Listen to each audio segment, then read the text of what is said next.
तो हेलो मेरे भारतीय साथियों, स्वागत है आपका करंट न्यूज़ 24 में। तो आज से करीब 8 महीने पहले जब रूस यूक्रेन युद्ध शुरू हुआ तो पश्चिमी देशों ने अपने सारे इन्वेस्टमेंट्स और अपने सारे प्रोडक्ट्स रशिया तो बेचना बंद कर दिया और उससे अब आयात भी बंद कर दिया, जिससे रशिया कमज़ोर पड़े और रूस यूक्रेन युद्ध में रशिया हार जाए। लेकिन रशिया ने अपने निर्यात को बचाने के लिए कच्चे तेल तो यूज डिस्काउंट पे बेचना स्टार्ट कर दिया, जिससे रशिया का निर्यात चलता रहा। बट उसके आयात में बहुत बड़ी दिक्कतें आनी शुरू हो गई। उससे बचने के लिए उसने अन्य देशों से मदद मांगी, जैसे भारत और चीन ने इस मौके का फ़ायदा बहुत अच्छे से उठाया। दोनों ने मॉस्को एक्सचेंज में बहुत ह्यूज अमाउंट में इन्वेस्टमेंट की, जिससे रशिया तो ये फ़ायदा हुआ जो कंपनियां कंगाल होने वाली थी वो भी इस कंडीशन में सरवाइव करने लायक रह गई, उनके पास भी इन्वेस्टमेंट आना शुरू हो गई। लेकिन आयात वस्तुओं की समस्या अभी भी बनी हुई थी और इस समस्या से निपटने के लिए रशिया ने चाइना और भारत तो अपने प्रोडक्ट रशिया में निर्यात करने के लिए कहा। बट भारत पश्चिमी देशों के प्रतिबंधों के कारण अपने ज़्यादा प्रोडक्ट रशिया में निर्यात नहीं कर पाया और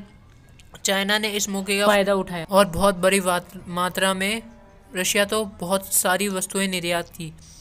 और उस पर पश्चिमी देशों के प्रतिबंधों का भी कोई प्रभाव नहीं पड़ा,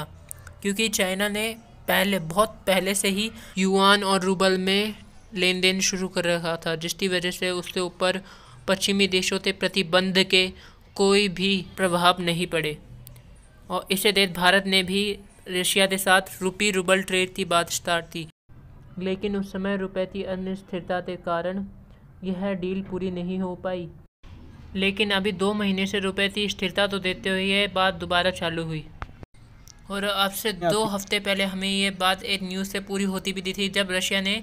भारत के 2 बड़े बैंकों में SBI और यूको बैंक में अपना वॉस्ट्रो अकाउंट खोला। तो इस न्यूज़ के बाद कई इंडियन बैंकों ने RBI को लेटर लिखना स्टार्ट किया कि वह भी अपना वॉस्ट्रो अकाउंट रशियन बैंक्स में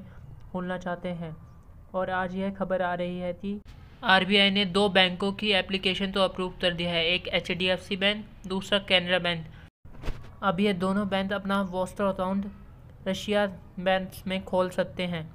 जिससे अब हमें आशंका है कि भारत और रशिया में रूपी रूबल ट्रेड स्टार्ट हो जाएगा, जिसका फ़ायदा भारत और रशिया दोनों को होगा और भारत पे पश्चिमी देशों के प्रतिबंध का भी कोई प्रभाव नहीं पड़ेगा। रशिया तो भी बहुत बड़ा फ़ायदा होगा, जिससे अब रशिया खाड़ी देशों से ज़्यादा भारत तो ऑयल प्रोडक्ट निर्यात कर पाएगा, जिससे रशिया की अर्थव्यवस्था में भी एक अच्छा उछाल देखने को मिलेगा और भारत भी अपने प्रोडक्ट्स रशिया तो निर्यात कर पाएगा, जिससे भारत की कंपनियों को भी बहुत फ़ायदा होगा और भारतीय लोगों को भी बहुत फ़ायदा होगा। तो ये न्यूज़ आपको कैसी लगी कमेंट करके बताएं और जाने से पहले जय हिंद।